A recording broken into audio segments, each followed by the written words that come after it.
Thor! Thor is the story of a god prince who is cast to earth by his father Odin so that he may learn humility. Wow, these films are getting really formulaic, am I right? Totally the same plot as The Incredible Hulk, because I don't watch the same film over and over again. Thor, played by Chris Hemsworth, is a lot of fun to watch. The whole old-time warrior come to modern day is pretty overdone by this point, but Hemsworth's delivery makes what could have gotten old pretty quickly into one of the MCU's funniest characters.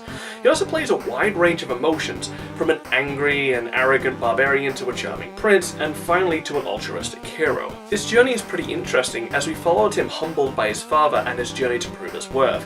He's funny, heroic, well-developed, and a badass. Everything you could want from a lead. But this would only prove to be the beginning.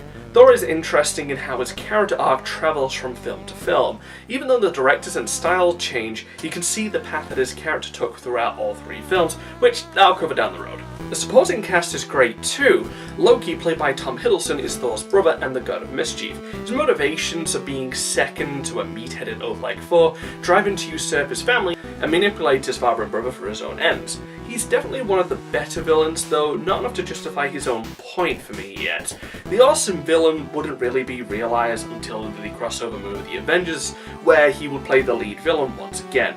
For now, it's more like he's playing the good guy and the bad guy on the side, so he can't really go full villain.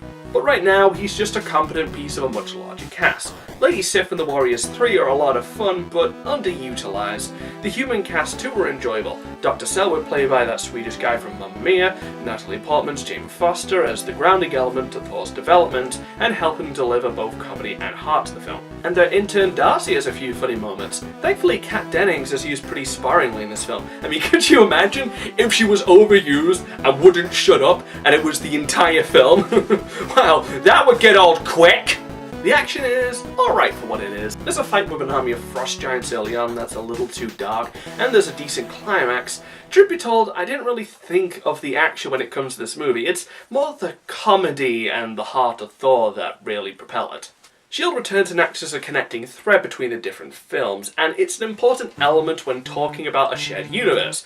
To have, say, the FBI discover Thor's hammer and the CIA be the ones to get involved with Iron Man would work, but it wouldn't feel like it's the same universe. Little decisions like that make a huge difference in world building a much larger universe like this. In conclusion, Thor is an odd superhero movie, in that our hero is born with power, has it taken away, and then he has to get it back. Usually they start off normal and acquire them through arc reactors, or gamma rays, or radioactive spiders. As a result, the film is very character focused, and that's what I like about it. I wish we had the Loki from the Avengers, or the action of Thor Ragnarok to really elevate this movie, but the stuff I like, I really love. This is an occasion where the film is decent, but I like it more than it's good. Thor's development and performance is more than enough to elevate this decent film into being one of my personal favourites, so it's a 7 out of 10, but a high recommendation. So if you're looking for a change of pace from the regular superhero movies, but still like that tone and fun atmosphere, this is a solid recommend.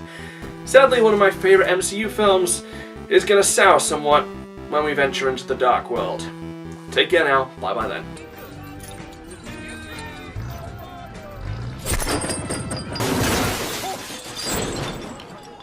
Did it work?